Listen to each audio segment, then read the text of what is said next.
Alright guys, so in this video what we're doing is we're taking some of the behavior she learned from the kennel command and we're switching the picture up a little bit, and we're using a placemat or a place con. It's just a solid, rigid, elevated surface for the dogs. And we also have her set up on what we're going to call a whoa post, which means her back tied leash is connected to her collar, but it goes between her forelegs, wraps around her stomach, and will come out her hind end like this. Now the back tied leash is only long enough to let her move to the very end of this box, meaning she can't run across this table and plug herself really hard. I also have a second leash on her to make sure that does not happen. I'm going to hold her really short. She's already been taught the place command. It was trained the exact same way that the kennel was trained. So what we're going to do here is we're going to teach her two things. Number one, you have to stand and keep your feet on a target position. The place cot's going to help because it keeps her in a finite location. She steps off of it, she's going to be aware of it. It makes it easier for her to learn. The second thing is pressure from the back tie leash will happen if you go too much forward and you overextend. So that way what's going to happen is once these two things are trained, I'm going to have the ability to say whoa.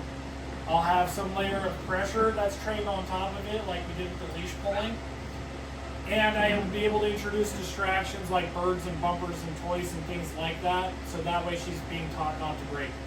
So we're going to walk her up. I say, let's go. I get in front of her. Whoa. Good girl. Good girl. And you can see her front legs are a little close together. Now, if I try to get her to break, you'll see the back tied leash is only long enough. There's not a lot of slack in it. So if I get her to step off, hey puppy, a little bit of pressure, and she should back up and fix it herself. And if she doesn't, I'm going to come in, help her by going underneath her stomach with my arm. I use the top of my arm right here so I'm not grabbing her stomach or anything. Whoa. Signal for stay, whoa. And I should be able to walk around, tease her, hey puppy, make some noises, drop food on the table and so on. But at any point that she breaks, all I have to do is say, pick her up. If the pressure by itself doesn't cause her to move back and fix it herself, I will help her by scooping her up and putting her back on the target spot or the place object. Who's that puppy? Good girl. So she's doing really good.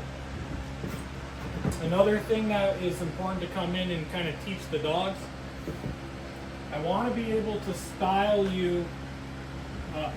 So I can move her feet a little bit. I want her to be comfortable with me touching her. Good girl.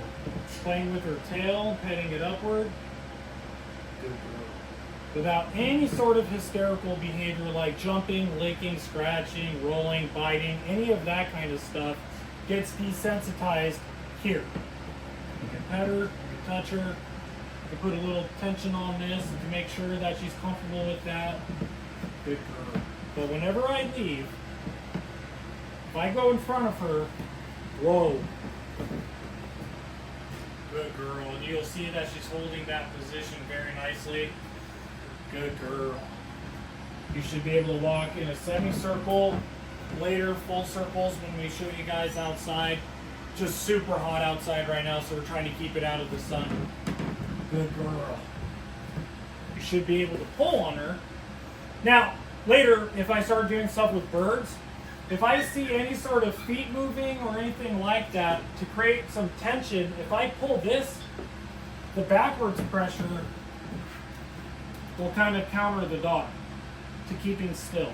So a little bit of pull forward will create a little backwards tension, as you just saw right there. Whoa. Good girl, good girl, good girl. So she's 100% ready to get all of this off the table. We're just kind of reviewing it for you guys for a video. Once I love what I see, to release her from here just as I would in the field, we go to the opposite side of the dog. We're going to tap her twice on her shoulder and say, okay.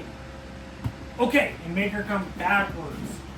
Going backwards helps us prevent forward momentum. So where dogs get muscle memory constantly being released to go forward, we don't want her to think just because there's a bird over there popping up or just being down that she's allowed to go and investigate the bird. We will teach that later. For right now, every time I release you, we're going the opposite way. So I want to influence her muscle memory and waiting for me to come to her.